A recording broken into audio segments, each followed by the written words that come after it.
Եղբայրներ, Աստվածաշնչում Երեմիա 29:10 գրված է, որովհետև ես շատերի պարսավանքը լսեցի, վախ է շուրջանակի, ամբաստանեցեք, եւ մենք էլ ենք ամբաստանելու նրա մասին, ասում են նրանք։ Իմ բոլոր բարեկամները նայում են իմ սահելուն, գուցե կխաբվի, այն ժամանակ մենք նրան կհաղթենք եւ մեր վրեժը կառնենք նրանից։ Տեսնում եք, երբեմն մարդիկ սպասում են մեր ձախողմանը, բայց եթե դու մնում ես հավատարիմ Աստծուն, նա երբեք քեզ չի թողնի։ Քրիստոսը քո հաղթանակն է, նրա հետ դու ուժեղ ես, որովհետև նա քո ներսում է։ Դիտենք վկայությունը։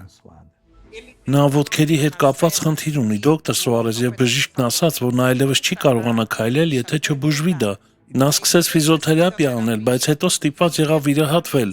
Ես խորապես հավատում եմ նրա ապաքինմանը։ Թույլ տվեք հարցնել ձեզ եղբայրս, հավատում եք, որ կապաքինվեք։ Այո, Կարող ես քայլել, ապա հիմա անցեք այս միջանցքով Հիսուսի անունով։ Օգնականը կհետևի նրան։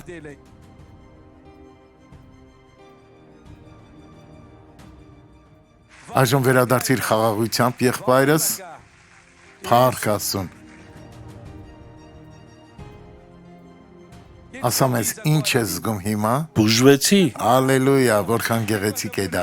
Նայեք այդ ժպիտին, բարեկամներս, սա Տիրոջ գործն է։ Աղոթենք։ Թող ոչ ոք չփորձի ընդունել ուրիշ հավատքներ, այլ միայն ճանաչի քեզ։ Ես աղոթում եմ, Տեր, որպեսզի դու օրհնես այս մարդուն Հիսուսի անունով, օրհնված եղիր։ Ամեն։